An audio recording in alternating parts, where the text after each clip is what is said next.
So behind us is a football field. What did football teach you, and what do you think the life lessons football brings to kids? When I look back on it, I had a high school degree, I had a undergraduate degree and a master's degree, and I think more of life lessons came from my participation in football than maybe the coursework that I had. And I mean that because of life, on the goal line, it's 4th and 1, Yeah. 11 on one side and 11 on the other side, coming together to score or stop the score, the teamwork and all those great lessons of football. And then to coach it for 46 years, I think back when I was about 12 years old and decided football is what I wanted to do, I made a good decision. When did you realize you had the impact on young men and women? Because you go out and talk to a lot of people. When did you realize you had that type of impact? That's a great question, and I think the answer to that would be really not until I retired. So we'd be sitting at home with my wife, in an afternoon about 2:30, and you get a phone call. Yeah.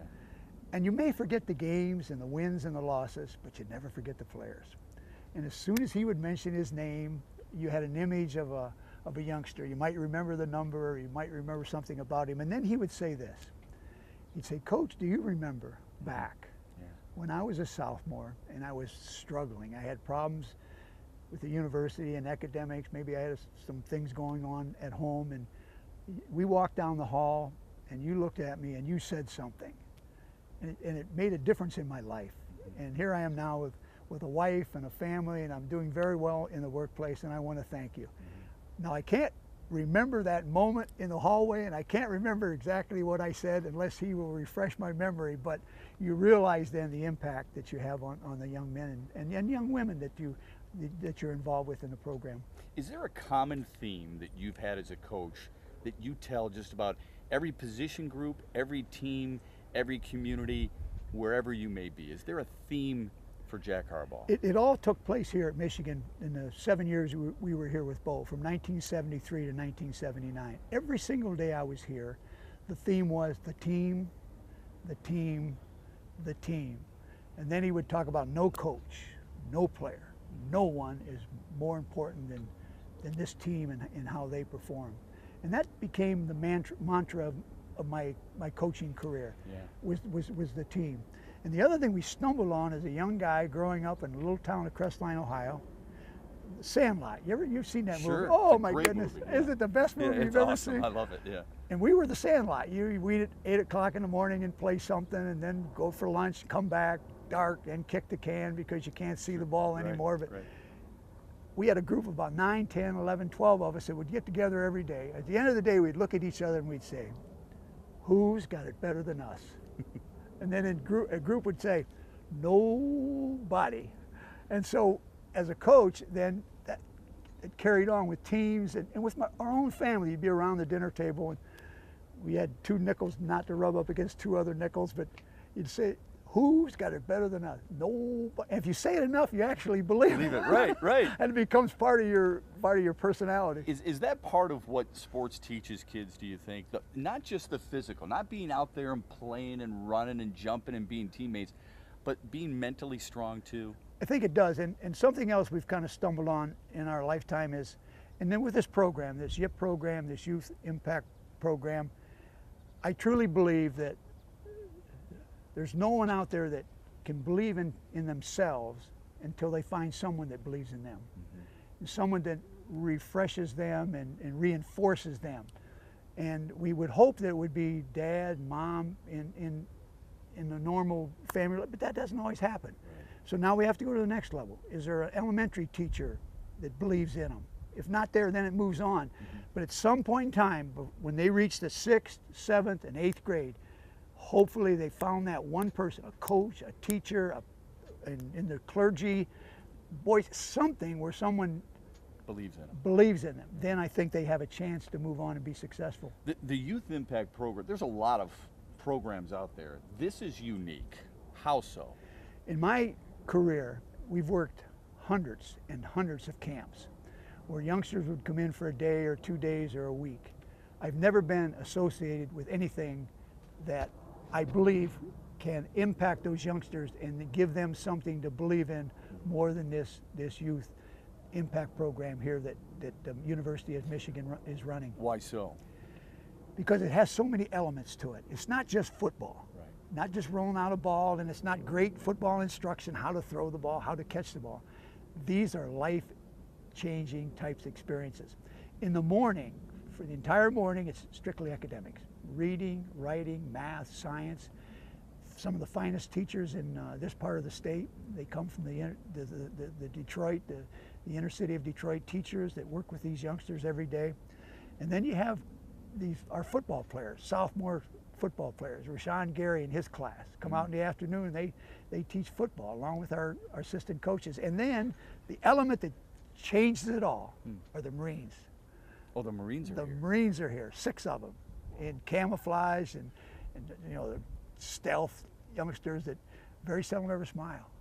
And it's discipline. It's discipline in the classroom. It's discipline when you eat breakfast in the morning and you have lunch in the afternoon. It's discipline when you're at football. It's loading the bus, getting off the bus. Discipline for 6-7 hours a day. And some of those youngsters can't grasp that. Yeah. They can't handle that. To start. To start. Right. And then eventually, when they see how consistent it is over a 2-week period, then they embrace it. And today, Jim had a chance to talk to the campers. And he asked, well, raise your hand, tell me what you bring from this. And there was a great discipline. And maybe for the first time in his life, he came to grips with, this is something that's important and can make a difference in my life. You know, it's interesting because when we talk about different programs, people do focus on the football aspect of it, not fully grasping that the other aspects that you're teaching are going to do these kids a better service longer in life. Is that the primary reason you like to be involved? And another thing I always like to talk to our team about, when I would recruit a youngster to come to Western Kentucky or Western Michigan, when I was head coaches at those 2 schools, the dream is good. Believe that you can be an NFL football player if that's your dream. But 1% of all the youngsters that play football in high school will ever have a chance to play football in college on a scholarship. Less than 1% of that group that's playing college football will ever play a down in the NFL. So the odds get very, very tough in order to reach that dream.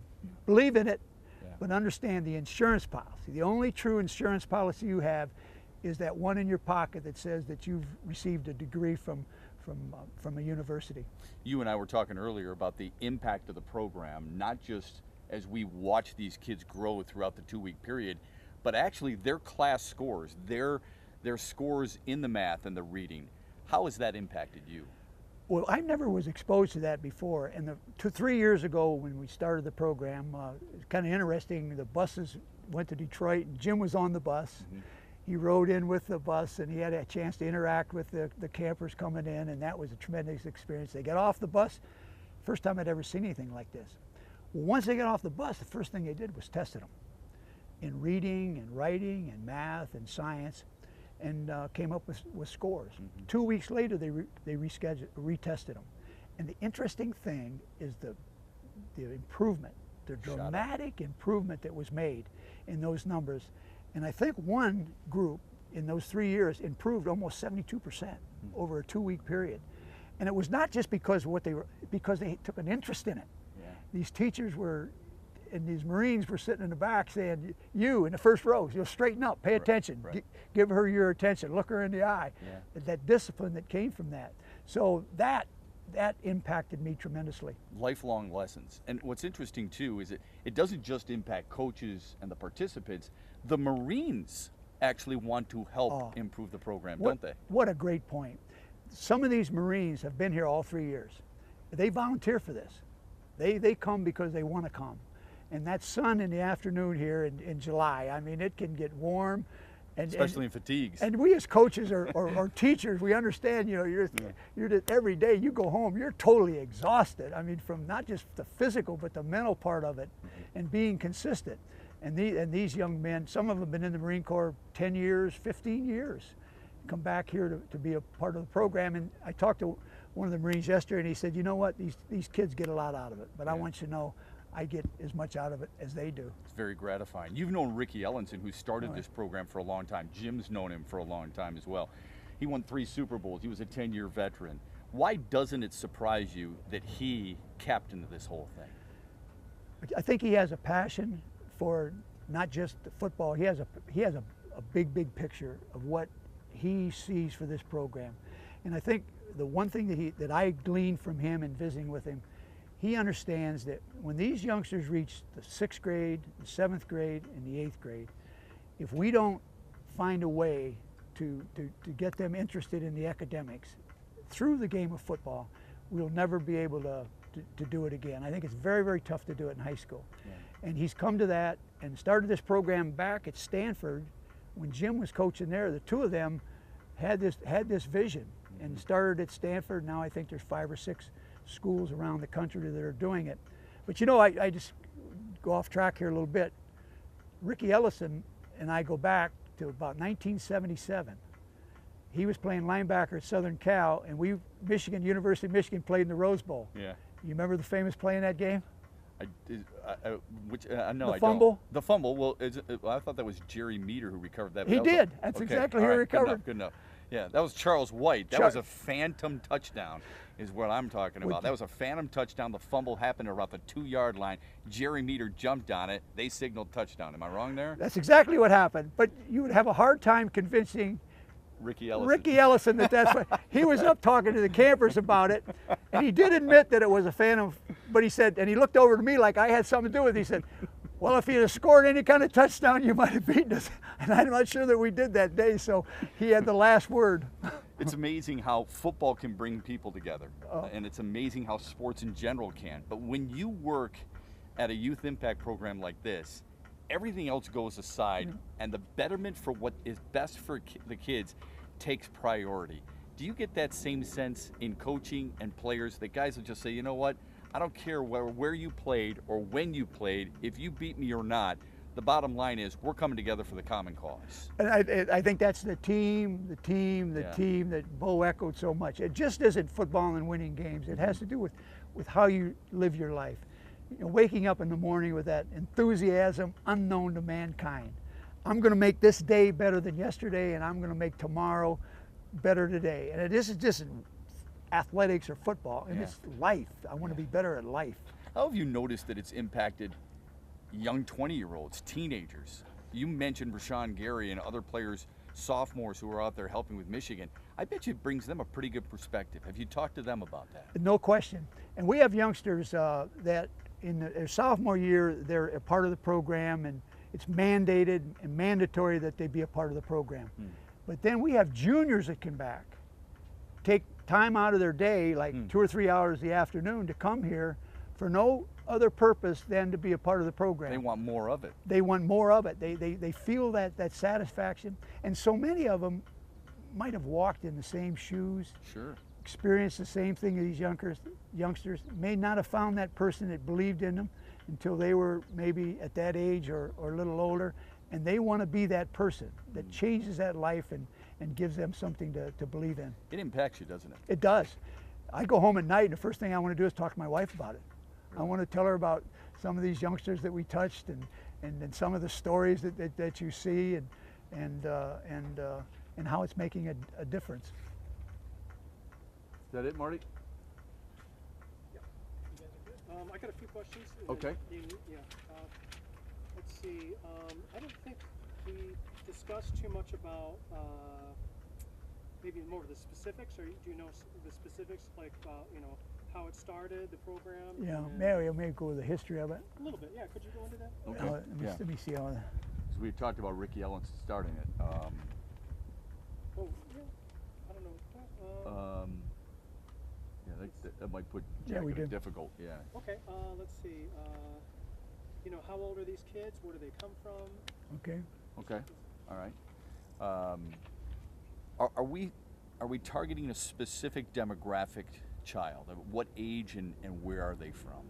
We are. It's 6th, 7th, and 8th grade. Once you reach the 8th grade, the NCAA does not allow you to get involved with this kind of camp. So, but as we mentioned earlier, and we truly believe in, that's a critical time. That's the formative years. That's the formative age for these youngsters. And we started out, we looked into Detroit. The PAL program, the Police Athletic League, was very, very much involved, and they gave us a list of youngsters that they felt would benefit from this program. They have a meeting about a month before the camp starts where they have an introduction into the program, invite they're the prepped parents to into come. it, right. They're prepped.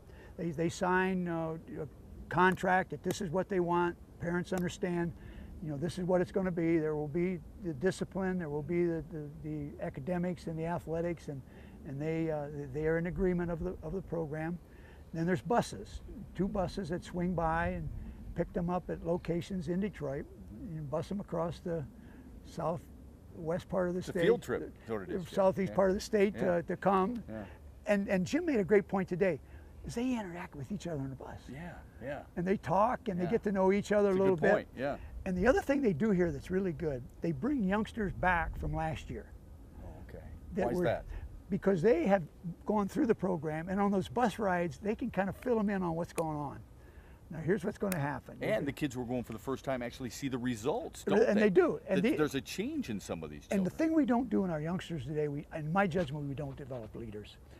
We talked about the Sandlot. On the Sandlot, Yeah. the leaders had to come forward and decide sides, Right. had to decide the batting order. Yeah. Now we got Little League coaches, we got everybody else deciding the game, and the players Mm-hmm. just come and play. Are we doing too much for our kids? Should we give them a little bit more credit and an opportunity to do just that? Take that responsibility. No head on. question. I mean, totally. And again, we had that discussion just yesterday. I would love to see a camp where we have great supervision. We put whatever we need to put on the corners of the playground so Yeah. that they're safe. Yeah. Bring those youngsters in, have a bag of balls, volleyballs, footballs, basketballs, baseballs. Just lay them on the ground, and all the counselors go sit in the stands and wait And observe. and observe. My guess is it would take maybe a day before, wouldn't it, with our Yeah. youngsters today? Oh, right. Before someone says, "This is crazy. I mean, Yeah. we got to do this for a week." Well, there are some special people, I think, out there who do allow their kids to do that. Unfortunately, a lot of these kids don't get that opportunity. Some of these kids actually have a great deal of responsibility thrown at them early on in their life. They're just not taught how to deal with that responsibility. This helps them in that, doesn't it? And it does. And another thing I believe, as a grandparent, I'm just talking about now as a grandparent with 11 grandchildren. As a grandpa, come on, let's go out and play. And my grandchildren are, come on, Grandpa, we'll go. I don't really think they want to play with me. I think I'm out of their league as skill-wise. I'm below them skill-wise. Okay. They want to play with other youngsters. Good. And if they have brothers and sisters, wow. But you want to go watch them. I wanna go watch I 'em. think that's important, don't you? I think the family involvement, the mom and dad, the bigger brother, the older sister, them taking that interest, I think that's part of the battle. Am I wrong? I want to run this by you, and I want you to comment on it. One of the things I enjoyed as a parent was taking my children to games. Agreed.